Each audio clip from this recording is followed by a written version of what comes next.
Selamat pagi, saudara-saudaraku yang dikasihi Tuhan.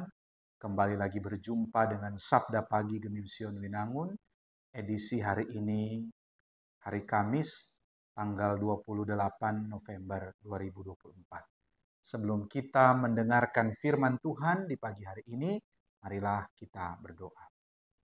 Ya Tuhan, kami bersyukur untuk hari yang baru yang Kau berikan pada kami.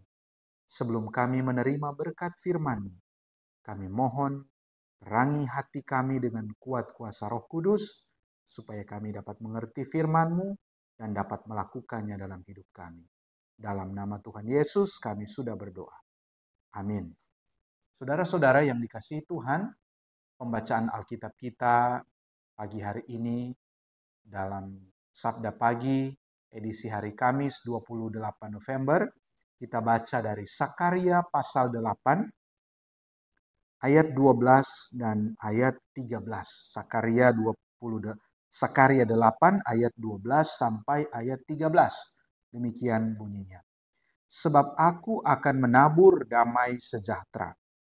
Pokok anggur akan memberi buahnya, tanah akan memberi hasilnya, dan langit akan memberi air embunnya.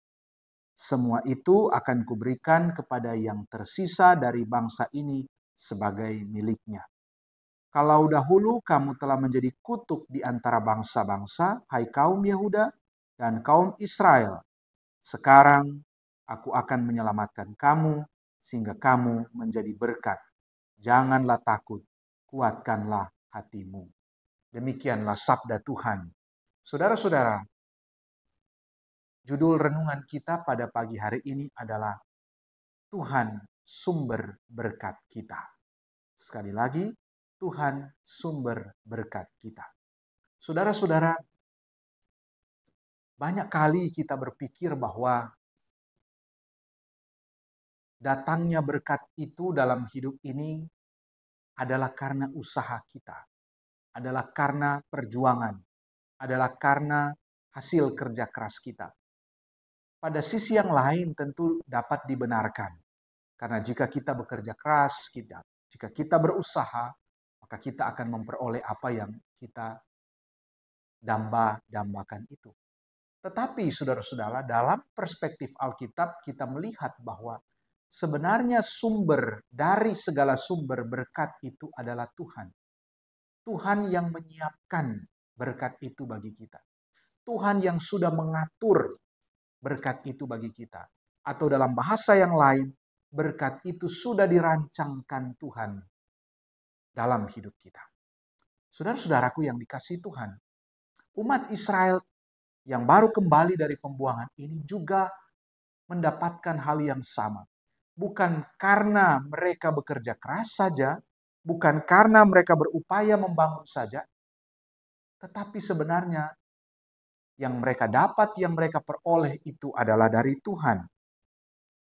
Sebab firman Tuhan yang disampaikan pada mereka adalah, aku akan menabur damai sejahtera. Pokok anggur akan memberi buahnya, tanah akan memberi hasilnya, dan langit akan memberi air embunnya. Artinya semua datang dari Tuhan. Semua berkat itu bersumber dari Tuhan. Dan kalau kita menerima berkat itu dari hasil kerja keras kita, maka sesungguhnya itu pun telah diatur oleh Tuhan. Aku telah merancang damai sejahtera.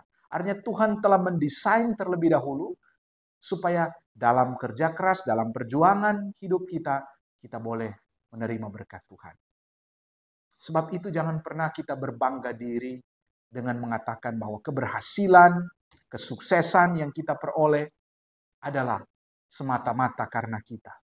Semata-mata karena upaya dan kerja keras kita. Semata-mata karena kecerdasan kita, karena kehebatan kita. Tidak. Kita keliru jika kita menganggap demikian. Sebab sebenarnya Tuhan yang memberi kesehatan, Tuhan yang memberi kepintaran, Tuhan yang memberi kerja keras pada kita. Kalau kita tidak punya kesehatan, mana mungkin kita bisa bekerja. Maka segala sumber dari berkat yang kita peroleh sebenarnya adalah Tuhan. Maka bersyukurlah jika hari ini saudara-saudara memperoleh kecukupan hidup. Bersyukurlah kalau kita boleh menggapai capaian-capaian hidup, target-target yang sudah kita rencanakan. Itu karena Tuhan. Orang yang pintar bersyukur, orang yang tahu bersyukur adalah orang yang dikasihi Tuhan. Orang yang disukai Tuhan. Maka mari kita bersyukur karena Tuhan. Sebab umat Israel telah mengalaminya. Tuhan mengatakan, kalau dahulu kamu telah menjadi kutuk di antara bangsa-bangsa. Artinya mereka bukan siapa-siapa. Mereka pernah sangat terasing dari kehidupan sosial kemasyarakatan. Dibuang oleh Tuhan. Dianggap kutuk di tengah bangsa-bangsa yang lain. Sangat rendah posisinya. Dan jika mereka boleh kembali dari pembuangan, itu karena Tuhan. Maka Tuhan katakan, sekarang aku akan menyelamatkan kamu. Berarti kedaulatan itu ada pada Tuhan. Sehingga kamu menjadi berkat.